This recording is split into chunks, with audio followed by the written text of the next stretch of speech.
Good morning. Our scripture reading today comes to us from the Gospel of Matthew in the 14th chapter, beginning at the 22nd verse. Hear now the word of the Lord. Immediately, he made the disciples get into a boat and go ahead to the other side while he dismissed the crowds. And after he had dismissed the crowds, he went up the mountain by himself to pray. When evening came, he was there alone. But by this time the boat, battered by the waves, was far from the land, for the wind was against them. And early in the morning he came walking toward them on the sea. But when the disciples saw him walking on the sea, they were terrified, saying, "It's a ghost!" And they cried out in fear. But immediately Jesus spoke to them and said, "Take heart, it is I. Do not be afraid." Peter answered him, "Lord, if it's you, command me to come to you on the water." And he said, "Come." So Peter got out of the boat and started walking on the water and came toward Jesus. But when he noticed the strong wind, he became frightened. And beginning to sink, he cried out, "Lord, save me." Jesus immediately reached out his hand and caught him, saying to him, "You of little faith, why did you doubt?" When they got into the boat, the wind ceased, and those in the boat worshipped him, saying, "Truly, you are the Son of God." This is the word of the Lord. So for a girl who grew up in landlocked Colorado, there is really nothing more terrifying to imagine than being caught in an open boat during a storm at sea. Can you imagine yourself in that boat, that it's night and you're huddled together in the darkness and the sound of the wind and the crashing of the waves? It sounds like a train moving all around you. Imagine the roaring of the waves and the rocking of the boat and the water rising around your feet and then your ankles and then your calves. Can you feel it? The fear, the despair, hope drifting away. In the center of a storm, there is no escaping how small we are.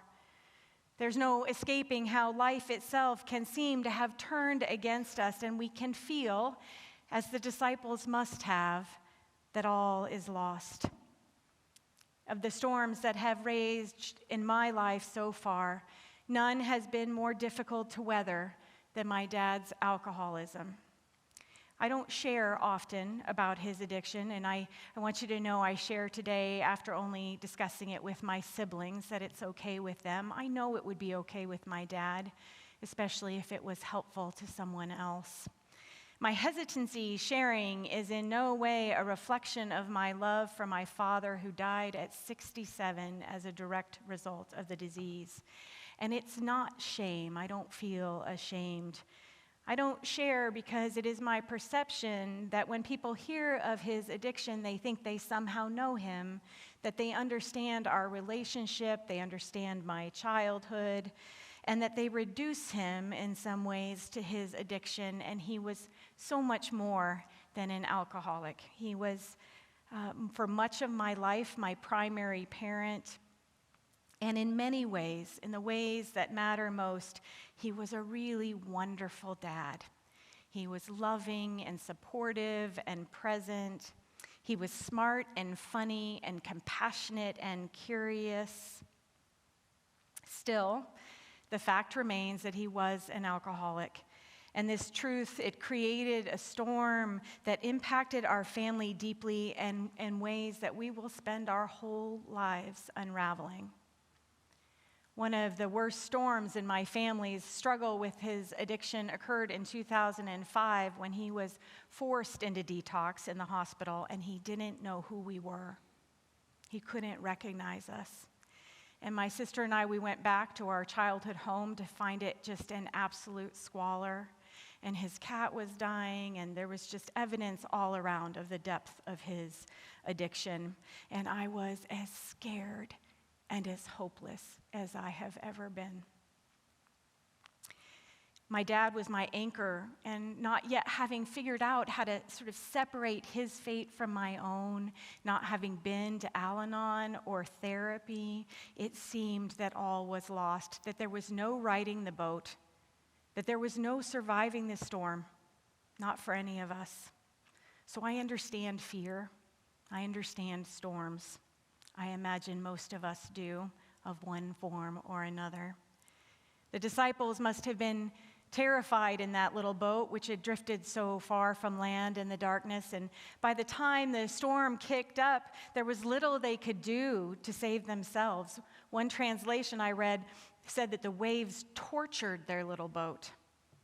They must have felt that all was lost. And this isn't the only time they find themselves in such dire circumstances. Often when they wander away from Jesus, they find themselves in crisis. Jesus' absence is often tied to peril for his disciples. And as scary as this time at sea must have been, I can imagine it must pale in comparison to the time in the not-too-distant future when they watch the Messiah suffer and die a brutal and a humiliating death. When they know their own lives are at risk, the sheer enormity of the threat against them, it must have been overwhelming. They must have struggled to remain hopeful. And this is not uncommon in Scripture, this struggle to remain hopeful in the storms of a broken world. The parallel scripture in the lectionary today is from the book of Genesis, and it tells of Joseph being beaten, stripped of his clothing, thrown into a pit, and sold into slavery by his brothers. By his brothers. Can you imagine? The fear, the perceived absence of God as Joseph was taken, shackled, and alone to a foreign land. Life has a way of tossing us around. Life and loss and pain can be so consuming that there can seem at times to be nothing but the storm around us. Certainly for the disciples in our scripture reading today, this was the case. Indeed, even when Jesus is walking toward them, even when they can see him, they doubt, they think he's a ghost.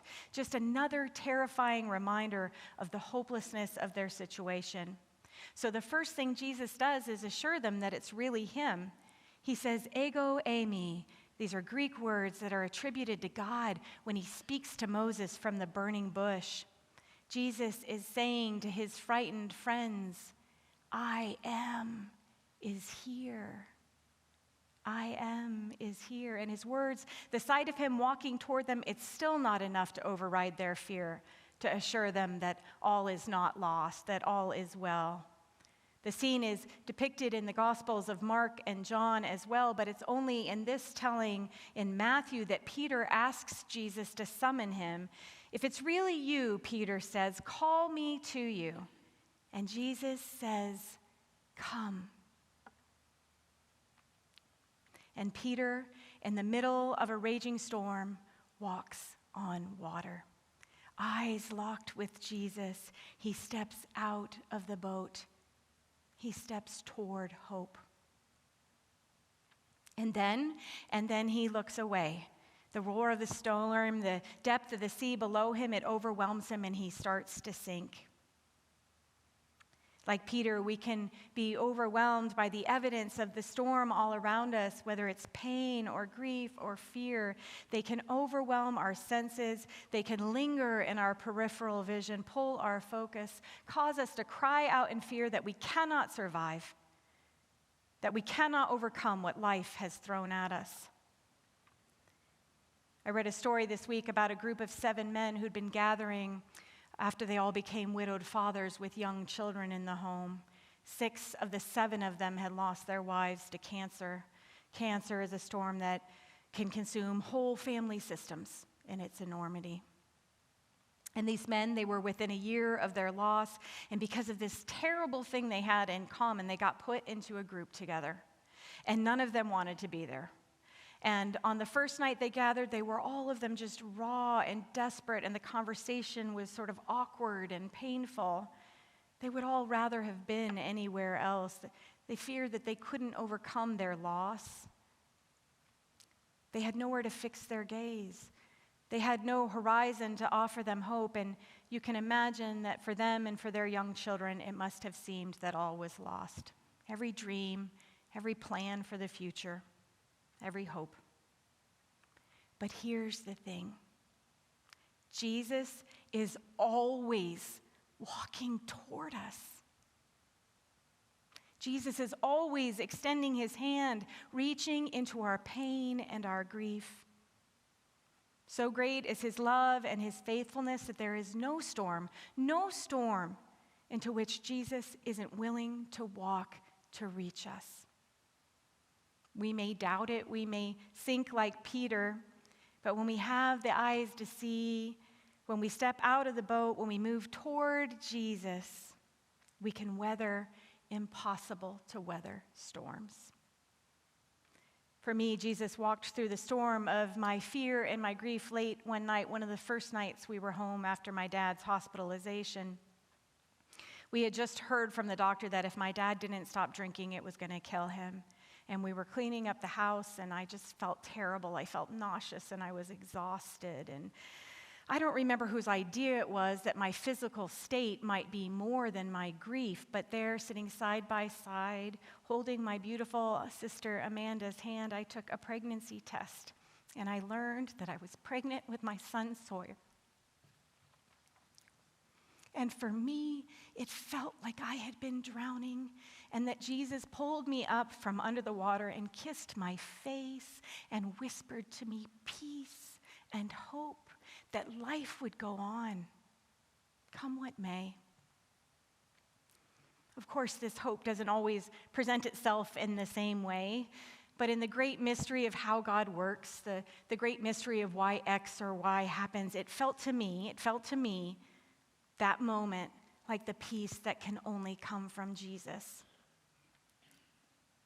Jesus, who is always walking toward us as Lord over the deep, the wind and the waves, and every last destructive force that threatens to overwhelm us. In Jesus' extended hand, there's a promise of a new exodus, a new entry into a land of promise and hope. There are so many cases in Scripture, as I was studying for this Sunday, where water is meant to be representative of the evil powers that resist and oppress the salvation intended for God's people. And repeatedly, God triumphs over the waters. The widowed fathers who gathered in what they eventually simply came to call the group, pretty creative.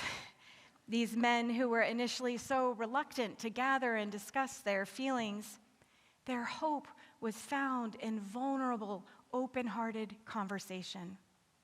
Their hope was found in community. And so they eventually turned to sharing what they'd learned from one another with a broader audience on the internet, reaching into the homes of recently widowed fathers all over the world. And one such father wrote in response to the information he found on their site, "Keep doing what you're doing. It's helping a lot of single fathers out, just knowing we're not alone." When the original group finally disbanded, the men agreed that they had forged an uncommon bond. And while they wished they had never needed to meet in the first place, of course, they would be forever grateful that they had. Hope in community, hope in service to others. Jesus walking toward them in the form of another grieving father. Jesus will not abandon us. When we need it most, he will extend his arm and lift us up and put us back in the boat. I'm so glad that my dad eventually responded to Jesus' call to come. He stepped out of the boat of this disease that really had him by the throat and into an AA community. And through prayer and a lot of hard work in that community, he had 8 years of sobriety before he relapsed. 8 years to know his grandchildren. Time to start a law firm that was dedicated to helping those who couldn't afford legal representation. 8 more years of being our dad. And his relapse, I think his relapse is just another example that suffering and struggle persist in one form or another in all of our lives. The ways our healing journey with Jesus is bound to have seasons of loss and pain. But when I look back at that time after relapse, I also see that God's love was evident in so many ways, in so many, sometimes little ways, often in the form of other people. And with my dad's death, Jesus was there again for me, walking again toward me, in my siblings, in my friends who came and packed up my dad's house, in the warm meals that arrived at my door, and in the compassion of those who would sit with me in my pain.